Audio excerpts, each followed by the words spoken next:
evening, Greensboro, and welcome to the Joseph G. Rogers Award ceremony. We're glad you're here. We'd like to start as we always should and give honor and glory to the one that's brought us here. And it's not Jim Wheaton, but we're going to ask Jim Wheaton. We are going to ask Jim Wheaton, Director of Special Events for the YMCA of the USA, to offer our invitation.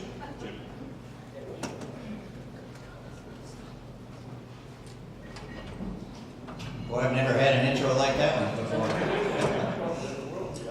You know, this evening, as I prepared to honor who I consider to be our wizard of technology, Tom Warrick, with our invocation, I asked myself a pretty simple question. I said, if someone from the 1950s championship committee suddenly appeared today, what would surprise them most about our meet versus theirs? So let's go back to 1950 to today, and what's different today? Well, to me, it's pretty obvious. It would be the amazing transition from a manual meet registration and management system to an ever-evolving computer and internet revolution that has continued to improve and streamline our championships today. And we have really the person we're honoring tonight to thank for that, and that's Tom Warrick. Tonight, we get to recognize that person most responsible for guiding Y competitive swimming and diving through these technological advancements. Tom has put in countless hours, believe me, a lot of late nights. He works during the day in a regular job, and then he works for us at night. And sometimes we get emails at 2 and 3 o'clock in the morning, or first thing in the morning, something's already been posted to the website. So it's truly amazing. And he's continued to give the YMCA effort and energy to help make our national championships what they are today. He's a behind-the-scenes guy. He's not in front, but he's behind the computer, and he's the Oz of the national championships because he's pulling the levers to make it all work. Think about it. You know, we now carry a device in our pockets that is capable of accessing the entirety of swimming information almost the instant Tom presses the key to release the results. We connect to a wealth of knowledge in our hands every time we pick up our phones or open our computers today. And the championships are no different. Tonight, as we celebrate, may we also take time to connect to the greatest power this world has ever experienced. And he's not just in our pockets, he's in our hearts. When we do, we link in to the one who created the seasons, divided the sea, healed the blind, walked on water, and rose from the dead. There is no power, not even the technological advances that we experience today, that is greater than that. Will you bow your heads and hearts with me? Gracious God, tonight as you look down upon our YMCA swimming community, we ask you to help us to look up to you. We are in need of thoughtful minds, peaceful spirits, and healthy bodies in the coming days. We ask you to bless the events of this week and our efforts to provide a fun, safe, and memorable experience for all of our YMCA athletes, their families, and friends. And that is why tonight, Lord, we ask you to bless the 2014 National YMCA Short Course Swimming Championships.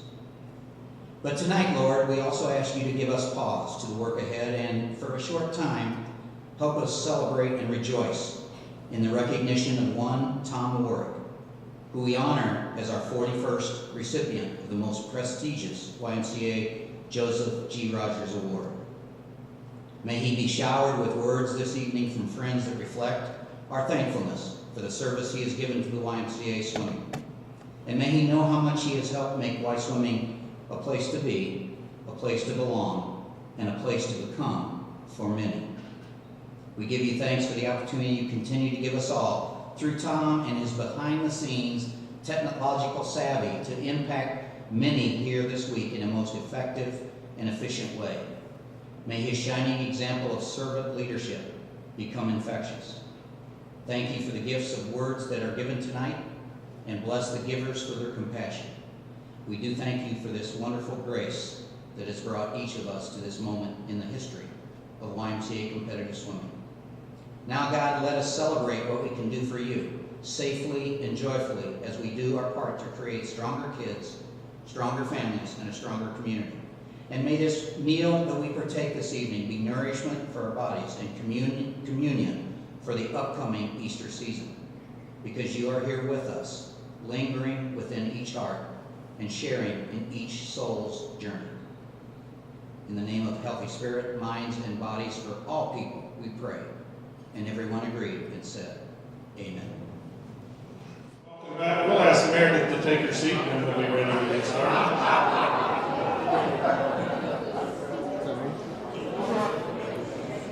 Yeah, I'll pay for that one. So great to see many of our friends back in Greensboro for this year's YMCA National Swimming Championships, and really an opportunity to celebrate the great work of so many volunteers with our most prestigious award, and no one more deserving than Tom Warrick. We do welcome back some faces we haven't seen for a while. One in particular, Barb Andruskevich is back.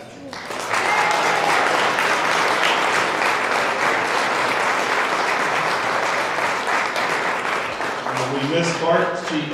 She is part of Team A to Z, and a good report on Chet, who we miss. He's in our hearts and with you today in spirit, that he continues to progress. And so we look forward to having him back in this very room in the future. So thank you. Welcome back. Big hand for Barb. Chet.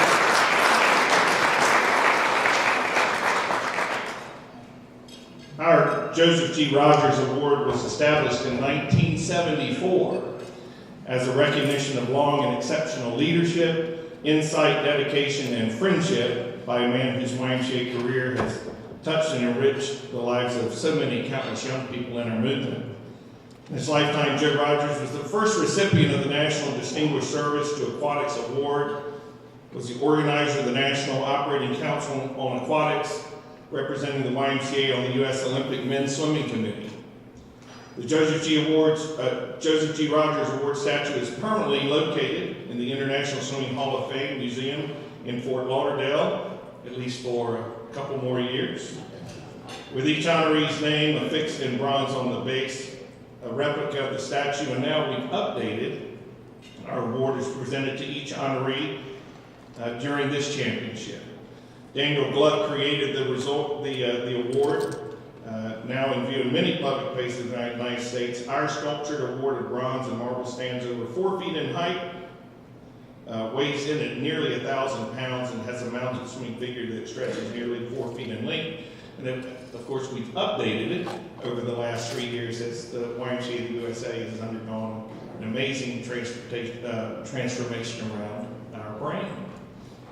It is customary to honor those that have walked before us, and so there are several folks back from 1974 we'd like to recognize, and any recipients that are in the room tonight, we'll ask that you please come forward and join us prior to welcoming our new honoree.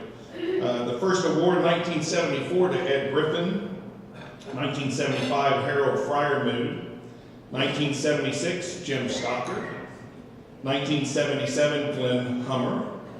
1978, Eugene Keltner. 1979, John DeBarbadillo. 1980, Charles McAfee. 1981, Margaret Peg Kelso. 1982, Lewis Cox. 1983, Paul Atkinson. 1984, Bill Daisley. 1985, Dr. Harold Henning. 1986, Jack Tanner. 1987, Bob Bowerson. 1988, the original gate guy, Archie Harris. 1989, missing his first national championship in over 50 years, recovering from back surgery, the one and only Clyde Trutman. 1990, Ed Hinn. 1991, Dr. James Doc Councilman. 1992, Sue Clayton. 1993, Wesley Walker. 1994, Glenn Rickard. 1995, Robert Goulet. 1996, Gloria Summers. 1997, John Higgins. 1998, Charlie Butt. 1999, Glenda Petty. The year 2000, Millard Freeman. 2001, our own Jack Verhelst.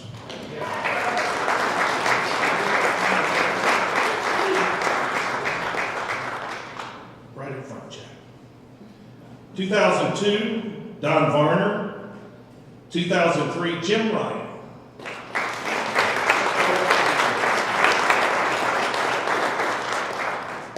2004, Buck Dawson. 2005, Claudia Moulter.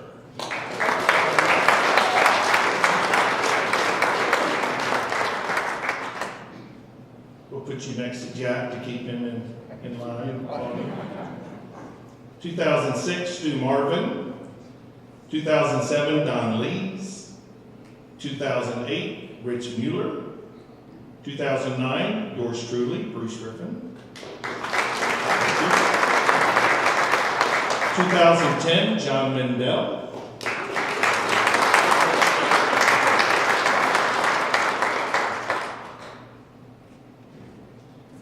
2011, Betty Williams.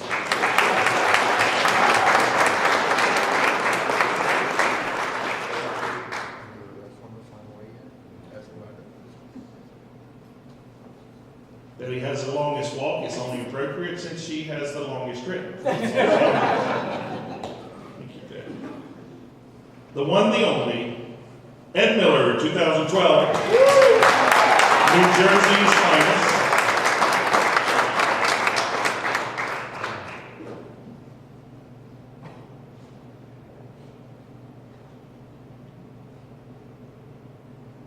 Ed will put you, since you were forever late, to John Mendel, we'll put you with John Mendel.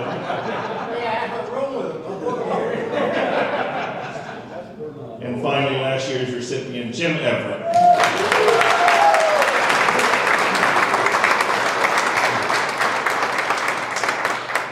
One more round of applause for all of our past honorees.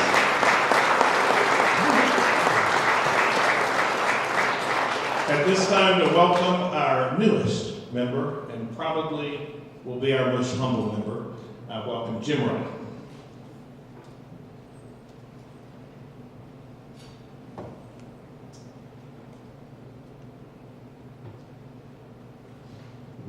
Well, good evening, everyone.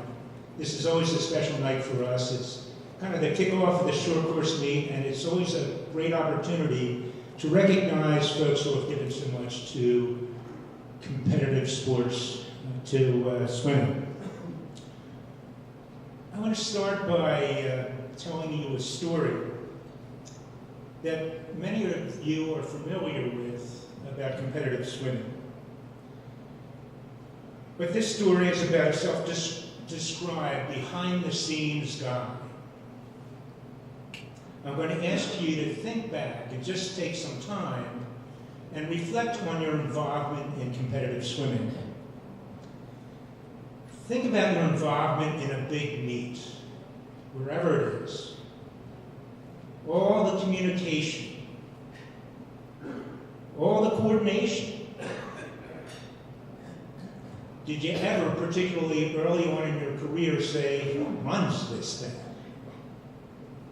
How does all this come together? How does it work? And I want you to think what Jim said earlier on. We all remember The Wizard of Oz. Think about The Wizard of Oz. In that scene where Dorothy and friends finally come face to face with Oz, and there's an illusion in front of them, and he's all great and powerful. Then all of a sudden, the little dog pulls the curtain aside, and there's a man behind the scenes. He's pulling all the levers, making everything happen. That's a behind-the-scenes person. The other thing I want you to think about is another analogy, and that is thinking about a swan moving across a nice, smooth lake. So graceful in its performance, yet underneath, there's an awful lot of energy and pedaling going on. So it looks so smooth and effortless, yet there was all that action underneath.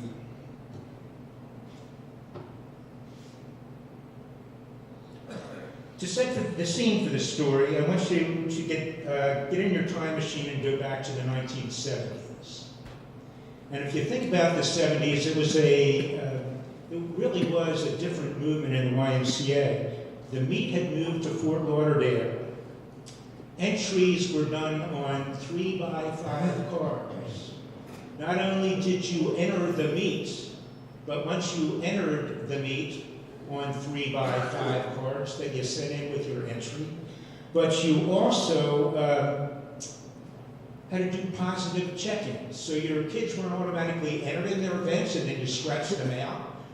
Once they were entered in the meet, if you wanted your athletes to compete, you next had to hand in a 3x5 card. Now what happened with those 3x5 cards is they took them out and they got on a card table and they went 4, 4, 4, 5, 5, laying these 3x5 cards down to do the seeding of these heats.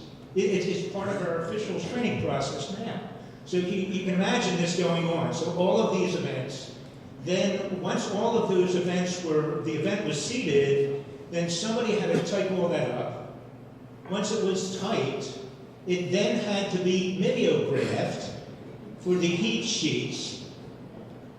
And during the mimeographing, by this time, it's 3, 4 o'clock in the morning. So we had people pulling all-nighters to put this meet on. The YMCA National Championship in Fort Lauderdale, these folks worked through the night, got a couple hours sleep, got right up the next morning, and kept moving on. There was a tower at Fort Lauderdale, because the meet was in Fort Lauderdale for so very many years. It was about 15 feet tall, and they would list the scoring. So the number 1 seed was up top, the number of, Wilton Y, Joliet was a big power at that point. And then handwritten these scorecards, somebody with a ladder climbing up, and after each event, a different score would go up. So up and down the ladder was somebody all day long, and then you had this 15-foot tall ladder with all of the scores of the meets. So think about that. That was in the 1970s. Also think about this hint. I got involved in competitive swimming in the 70s, and my big revelation was when I was a young coach who knew absolutely nothing, going to a district championships at the York YMCA in 1971-72, and they were so far advanced. There was a 6-lane pool that was 4 feet deep. They had seating for maybe about 300 in there. They stacked 1,000 people in, but they had seating for 300. And at this meet, they had the really cool thing about it was they had touch pads, and they had this timing machine that a couple of geeks had put together that recorded times, and it was fascinating. And it was electronic. That was the future coming up. So that was the 70s. You kind of move on to the 80s. The positive entry went away. So now we got to the point where everybody was entered, then you had to scratch your kids out. We had snail mail for those entries. So you see all these 3x5 cards that you had, and this sheet of paper that was about this big. It was on 11 by 17, where you filled out all the events your kids were in, and then it had to be sent in on time. I think it was 2 weeks ahead of time to make sure they got enough to get all the 3x5 cards and all the seating together. All of this had to end up at Gloria's address in Chillicothe, Ohio. And there were numerous young coaches. I wasn't one of them, but Mike Leonard, I know you did this. Did you drive up to Gloria's address with your entries to make sure you got it there before the deadline? Twice. There were kids, young coaches driving from Massachusetts to make sure you got these things in on time, otherwise your kids weren't going to get into the meet. So that was the 80s. The big deal in the 80s was express mail. you can now be delivered, hopefully, 24 hours later. Then we got to the 90s, and that was Tom's era. I was fortunate to be working at the Upper Main Line Y when Tom came onto the scene, but this was Tom's era. At that point, we had scoreboards. Big deal. Now you didn't need the 15-foot tower with the kid running up and down the ladder posting the scores, because we had a scoreboard. We had all of a sudden websites. Very few did. But in 1995, the Upper Main Line Y had a website because of a volunteer, somebody had asked to help out, who knew a little bit about technology. Tom created a website for the Upper Main Line Y. There was meet management software. Fortunately, Upper Main Line started in 1986 running a district championship with about 1,400 swimmers. And because of that, we're forced to be up to date on getting all of the latest technology in how to run a meet. Moves on to the 2000. In 2000, I had been serving on the National Advisory Committee, and I was serving there with Glenda Pay, and this was the time when Tom Warwick goes to nationals. Glenda had come to me and said, look, do you know anybody who knows anything about computers who might be willing to help us? And I said, I know a guy. He had the opportunity, at that point, he was asked to be given the opportunity to hand enter the 5,000 entries that came into nationals. So you would send your entries into Tom, but in order to get them into Meet Manager, they had to be hand-clicked, every single one of them. So I would say Tom and Betsy, and I would guess, depending upon their behavior, probably Amanda and Brian too, would get an opportunity to sit in front of a keyboard and to enter times. We also had a process where we had an awful lot of things in place because of the way the meets ran to get things together. So we had you had to pre-register your team, which meant that by March 1st, you had to have guessed all the kids who might have an opportunity of qualifying for nationals and send them in a pre-registration form. I remember at this time I was serving on the USA Swimming Board of Directors, and this debate that was going on, they had just created the SWIMS database a couple of years ahead of time, and there was the debate going on about spending some resources for information technology. And I think, somewhere between $500,000 and $1.5 million this debate was over. USA Swimming had already invested an awful lot of money in the SWIMS database, and I remember an individual saying, well, what's this, this information stuff? It seems like a bottomless pit. And Chuck Wilgus, who's the current CEO, was the CEO at that point, and I remember him standing up in front of the crowd, and I remember him, during the board meetings, Chuck would kind of sit back, and then when he was asked, he would provide input. But he was asked about his opinion. And he said, I just want to make something clear. It is a bottomless pit. But it's a bottomless pit to the future. It's something that we really need to have, and voted on investing the money, and frankly, continue with that SWIMS database that they use till today, and that we use also during our meeting. Right about that same time, we had Tom said, you know what? I have an idea.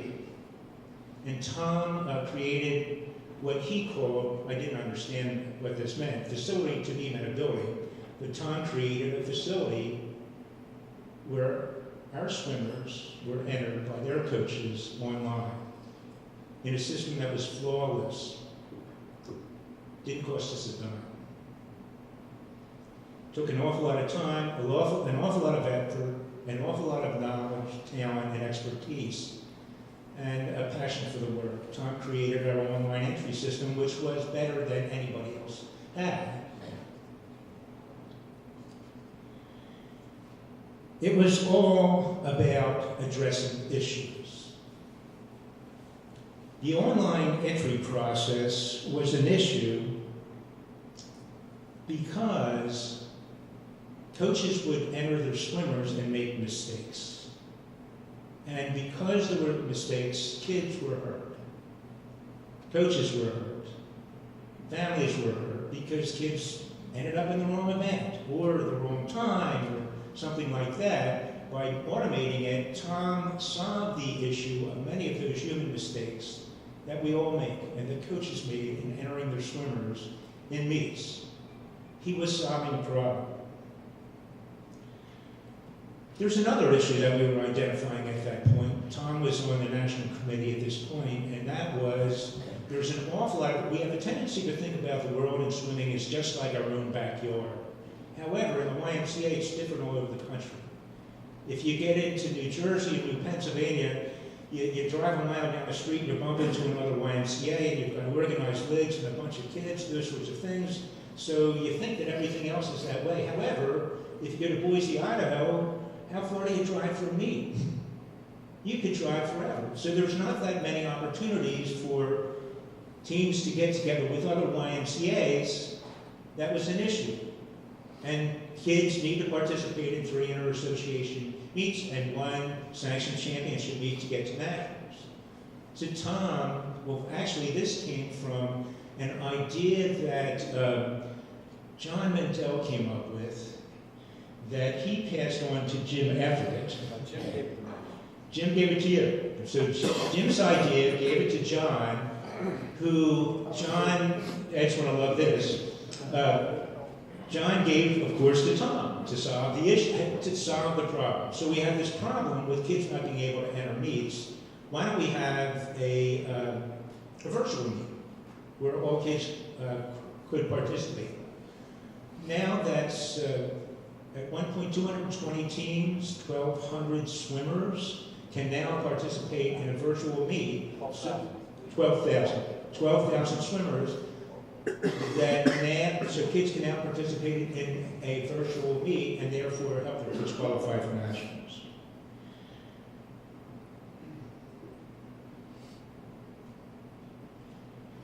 So those are the sorts of things that Tom has done. But if you ask around and you go to his peers and his colleagues, those he works with, about thoughts on Tom, it's all about analytic thinking at committee meetings, making the decision that benefits the swimmer in accordance with fair play, competition, and wide values. Tom, in those decisions that had to be made, would always bring in the thought that the rest of us were not thinking about. He had a perspective that was very different than the rest of the folks in a committee, and always willing to bring it up, and always willing to bring us and help guide us along to the appropriate decisions. Most of us understand the basics of operating computers, but Tom's a mastermind.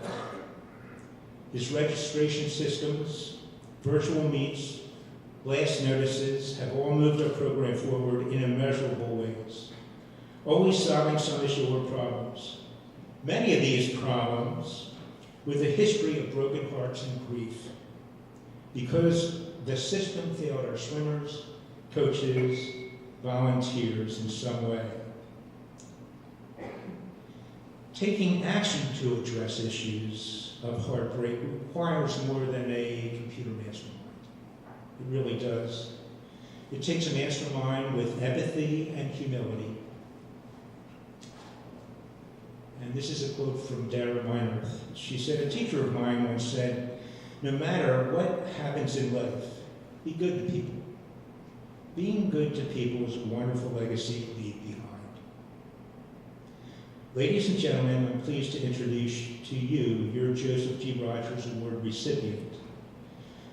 A computer mastermind, a humble man, a self-described behind-the-scenes guy, but most importantly, a man with a legacy of being good to others. Tom Warrick.